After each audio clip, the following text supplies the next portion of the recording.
Good day to you, partner. I'm keen, and I can already tell that I'll be your best friend in this forsaken camp.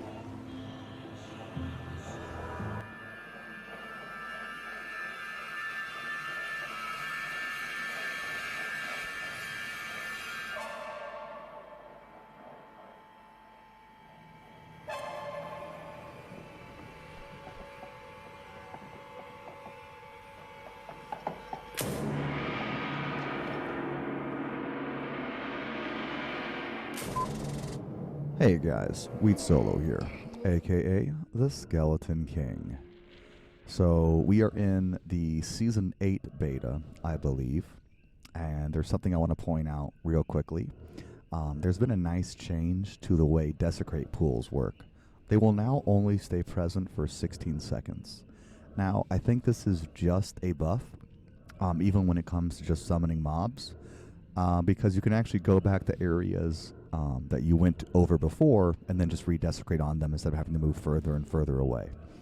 But you do have to get used to it because you don't just spam all your desecrates at once. You kind of desecrate a few times, revive a few times, blah, blah, blah, blah, blah. You guys get it. So we're going to be doing Corpse Explosion. Corpse Explosion received a significant buff, a little bit of damage. Honestly, not enough.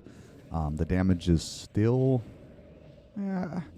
it's a little low, but in-game, the damage isn't the problem, and it wasn't the problem before. But it did receive 2 of its yards back.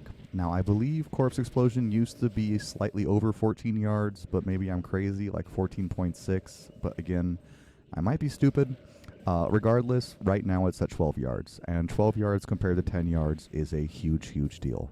But there was one other buff that affects this build, and that is that revives. Well, sorry, revives weren't buffed. Crushing Blow was buffed again. You may remember last beta, I was super high on physical revives because the Crushing Blow now splashes. Well, guess what? Crushing Blow can now proc all the way to 0% again, at least on regular mobs. So what does that mean? It means Uduars are absolutely busted. Like, they're absolutely insane minions. In fact, I think one of the reasons this feels so good is less because of Corpse Explosion and more because Uduars are just going to be like the go-to revive in the game. Now, that doesn't mean there's not a reason to use the Cow Lord or the, council members or the Thrashers, but for the most part, Uduars will be your best bet, unless you're going for something very, very specific. So that's kind of the reason I ran Colin's Legacy, is just to get that vigor. And what's actually interesting is the kind of style that I envisioned for this build going forward is you desecrate the pack ahead, Corpse Explode twice, then stomp on them, and let the Crushing Blow kind of finish them off. This map had really low density. I apologize. I was trying to get a run recorded pretty quickly. In fact, I think the density might be a little too low, as in even for just me to play comfortably. But I do think my play style is probably benefited slightly by the fact that density is lower. Just the idea that I'm stomping aggressively without great gear, and I'm, playing a Necromancer with shitty frame data. You don't know how many times I got really irritated by Desecrate. I swear Desecrate has one of the longest, spell cancel options by a mob ever, because, I'll cast Desecrate and then do a block or a FHR animation, and it won't spawn the bodies.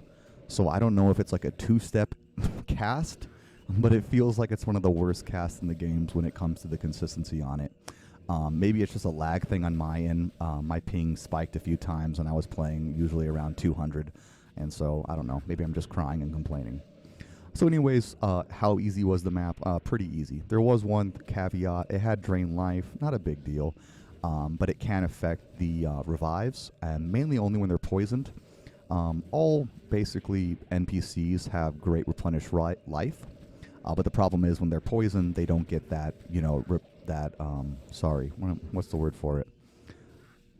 I don't know. They don't get the replenish when they're poisoned. There's another word I'm looking for, but I can't think of it, so, whatever. Moving on. And it does have enhanced physical damage 15%, and that is quite a big deal. So they do hit quite a bit harder. And honestly, enhanced physical damage is maybe a bit overtuned. They also have the lightning damage. Actually, the lightning one can be annoying, but you know, it's not that high. And then moving on, the boss is kind of annoying just in general, just because of the poison, and so I'm actually going to lose a couple of revives here. Now my revive skill level is actually pretty low. You'll see that at the end, and my gear's a little weird. I'm not going to call it budget, but I'm not even going to call it mid-game. Like, this is like week 1 gear. And it's it's not the best way to describe what this build should be. What I'm going to do in future videos, because it is interesting enough to keep looking at, is we're going to do some in-game, don't worry. Fuzzy wants to do that. And then what I want to do is focus on more how to build it budget. The reason why I want to do that is I actually think that right now this might be the best budget Necro, in the game. Now, before, I would say the best budget Necro was Revives plus Dark Pact, hands down. This, to me, is a similar power level, but it's way easier to play.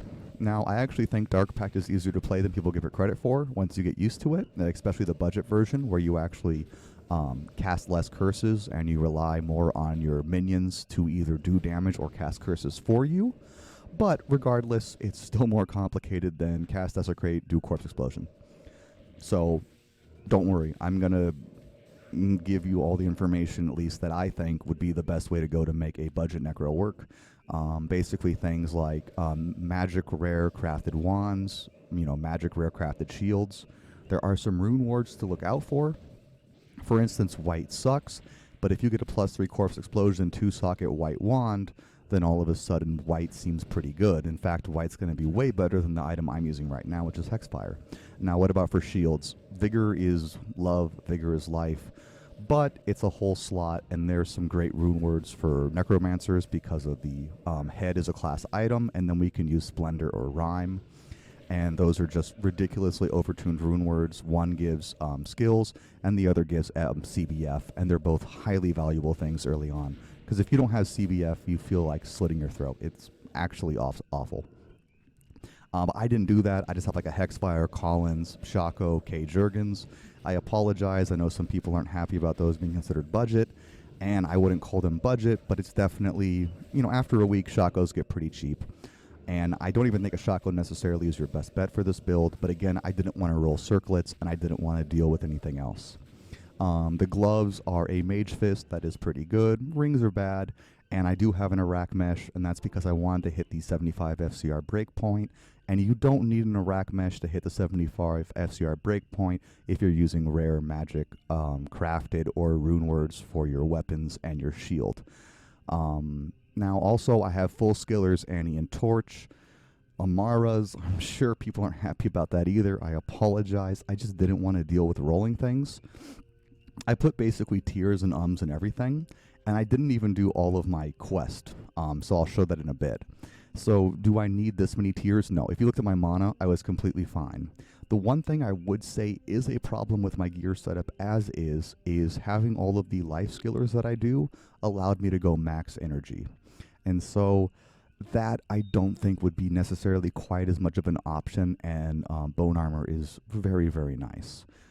Besides that, I wouldn't say this is too extreme of an option because I'm missing 20 res from quest, and I think you could just use jewels to get the res that you need. Again, I'm not using facets or anything like that, and I don't think you need as many tiers. So the build's pretty simple. You get revives. You max out all the synergies for Corpse Explosion, like Amplified Damage and Desecrate, 1 point Bone Armor, as many as you can in the Blood Warp or as you feel comfortable and enjoy, and then it's kind of up to you whether you want to go into things like Fire Golem or actually try to put more, what's the word for it, like kind of do a hybrid build. I wouldn't suggest it. I think just getting Blood Warp seems really, really good, but there is an idea about trying to get some Golem support as well. Physical with clay or, blood if you're just super lazy, or of course Fire Golem's the best. Now, my Merc is again another bit of a problem. I'm using the Act 4 Merc who cast Amp. That's not the problem. The problem is I put a Mangs on him, kind of because I wanted to see how it felt. Now, as you can see, I don't think he procced LR that affected me that much, and so all it did was just give him FCR. The rest of his gear was very, very reasonable, and I don't even think this is best. Why? Because I'm going to cast Amp myself going forward, because I want my revives always getting that bonus damage. Anyways, we're going to be going to Act 3 Merc, and maybe even Act 1 Merc. Skelly King out, guys. GG. Come play with us,